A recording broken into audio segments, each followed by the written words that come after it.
Hola amigos, ¿cómo están? Bienvenidos a otra lección de este curso de alemán. En este video vamos a tocar un punto, amigos, que les mencioné en el video directamente anterior y que, siendo muy honestos, a mi criterio merece un pequeño énfasis, que lo miremos un poquito en detalle, porque es algo muy importante que ustedes de verdad tienen que saber.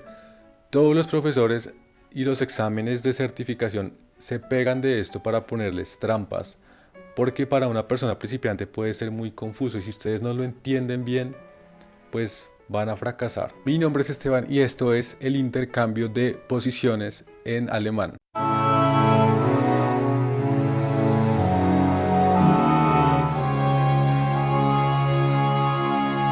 Intercambio de posiciones, ¿qué es eso? Si ustedes vieron mi video anterior, el video 46, ahí mencionábamos que una frase pues tenía diferentes partes, ¿no? Principalmente sujeto, verbo y complemento, que eran como los ejes de toda frase. Y ahí les dije que una regla de oro importante que no podían pasar por alto era que en una afirmación el verbo siempre ocupaba la posición 2 en ese orden en que uno escribe o dice las frases.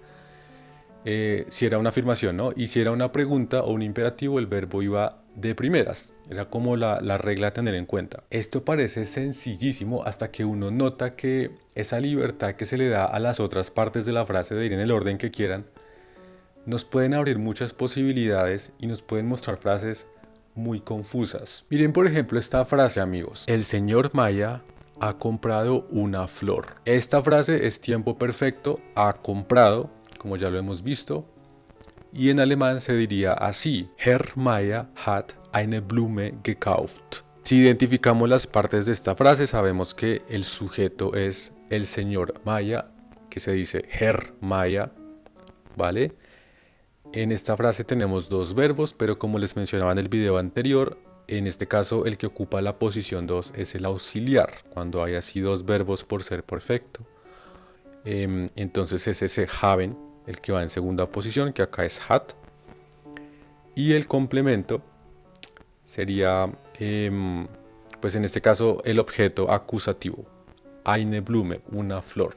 Y acá por favor tengan muy en cuenta la regla de oro que les dije. Esto es una afirmación de que el verbo va en segunda posición, en este caso, bueno, el auxiliar. ¿Ustedes saben lo que esto significa? Esto quiere decir que yo podría reescribir esta misma frase de la siguiente manera, amigos, cambiando el orden del objeto y del sujeto, dejando al verbo en segunda posición para cumplir la regla de oro. Nos quedaría entonces: Eine Blume hat Herr Maya gekauft. Eine Blume hat Herr Maya gekauft. ¿Qué pasaría si ustedes la primera frase que leyeron fue esta y no la que les dije al principio? A uno al principio, si uno lee esto de primeras, uno piensa que lo que dice esta frase es: una flor ha comprado a Hermaya, lo cual es absurdo.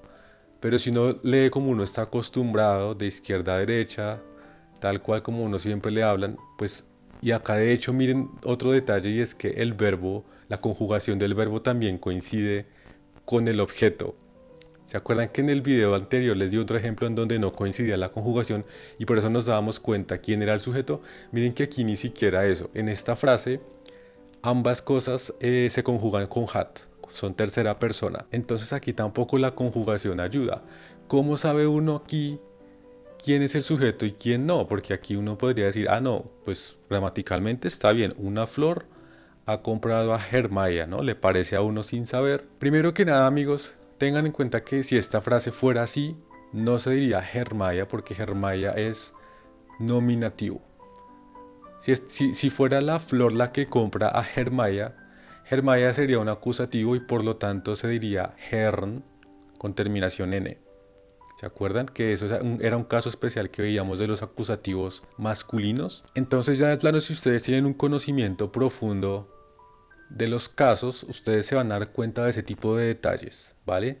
Nada más por la forma en que esta frase está escrita, uno sabe que ese Hermaya no puede ser acusativo, sino que es nominativo. Primero que todo eso. Pero ¿qué pasaría si no estuviera ese Herr, que es el que nos delata, sino que dijera otra cosa? No sé, el nombre de la persona, Luis Maya, por ejemplo, que dijera: Eine Blume hat Luis Maya gekauft. Ahí no hay terminación de nada porque estoy diciendo el nombre.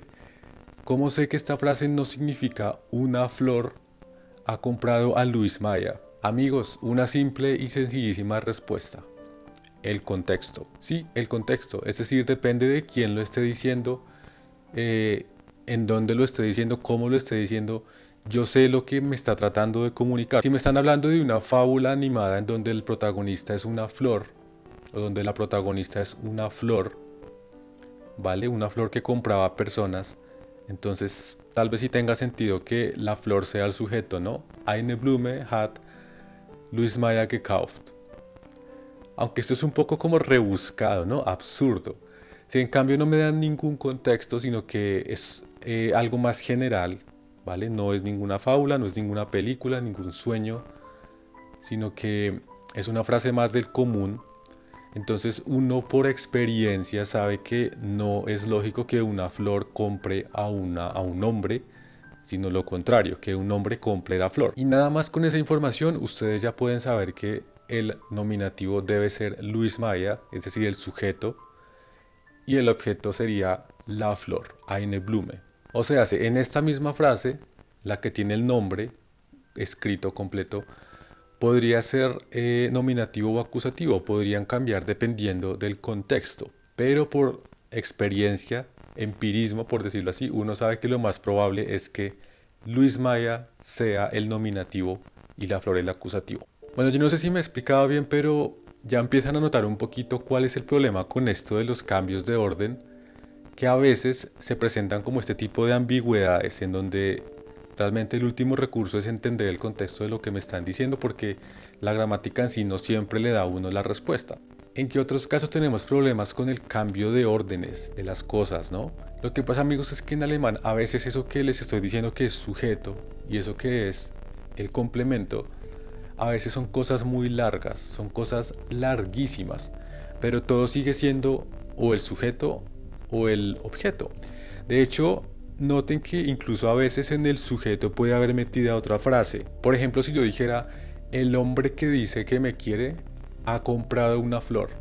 Si ven que el hombre que dice que me quiere, todo eso es el sujeto en esta frase. Pero dentro de ese sujeto hay otra especie como de pequeña frase que es el hombre que dice que me quiere. Entonces des en cuenta que los sujetos pueden ser cosas enormes. Y esto es un ejemplo pequeño. Ustedes podrían tener un texto enorme, gigantesco, que fuera todo ese texto fuera el sujeto de otra frase mayor. El hombre que el día de ayer en la ciudad de Bogotá me dijo que me quería ha comprado una flor.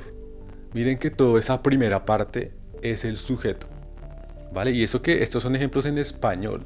Imagínense cómo se ve una frase como estas en alemán. Esto por desgracia es algo que de lo que se pegan mucho en los exámenes y en los test de gramática para saber si una persona sí entiende una frase a modo general, si una persona es capaz de identificar las partes de la frase sin perderse por esos detalles que uno puede darle al sujeto.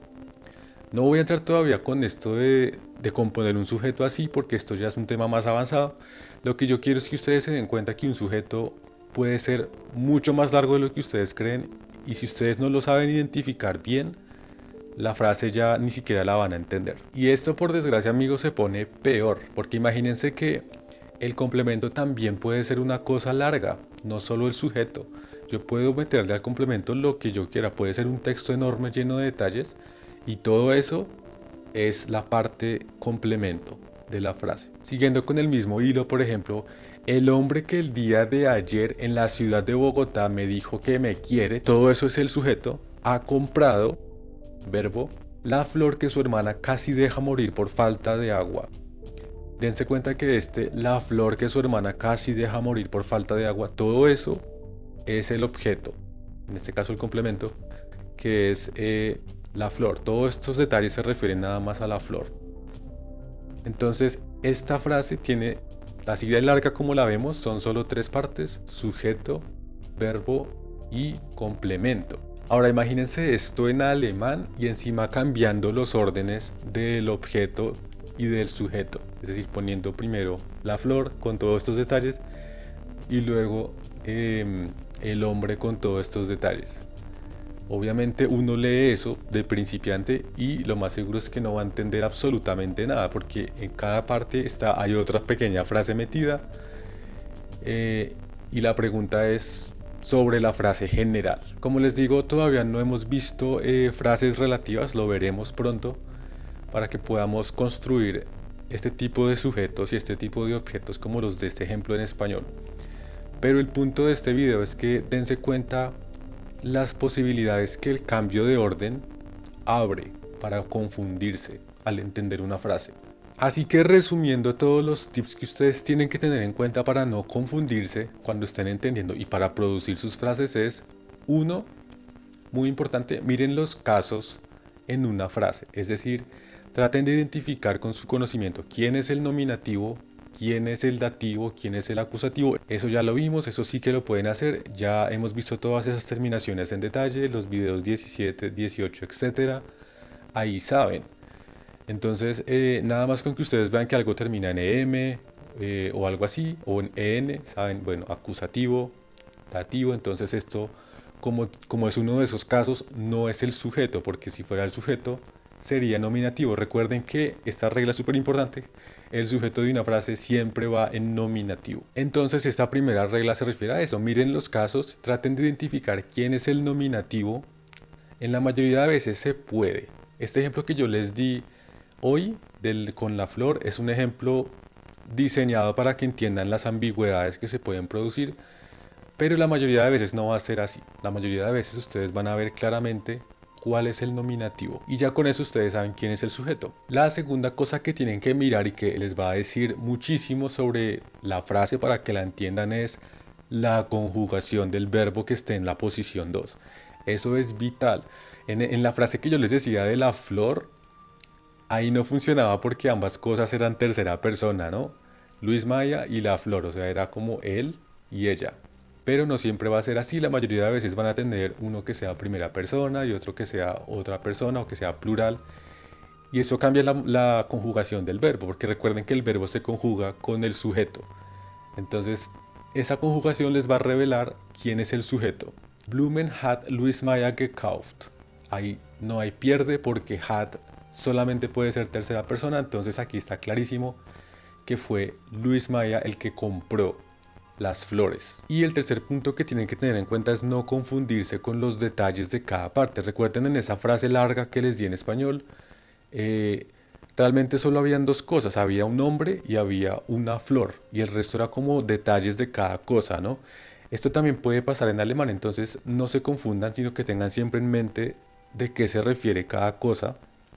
Es decir, no se dejen engañar por todos los detalles adicionales que yo pueda dar sobre el sujeto o sobre el complemento. Y el cuarto tip que les doy es el que les mencionaba al principio, cuando esa frase muy ambigua podía ser cualquier cosa, y es el contexto. Tengan en cuenta qué clase de texto es, dónde lo están leyendo, escuchando, quién se los está diciendo, porque ese contexto les va a saber decir qué es lo que tiene más sentido. Si tiene sentido que una flor compre una persona o no, depende, ¿no? Pero lo más probable es que no, que sea la persona la que compra la flor. Gracias por visitarme. Si te ha gustado el contenido, dale like y suscríbete, viene muchísimo más contenido. Si tienes preguntas, temas que quisieras saber, también puedes comentarlo, que yo con todo gusto lo voy a revisar. Gracias por visitar. Hasta luego.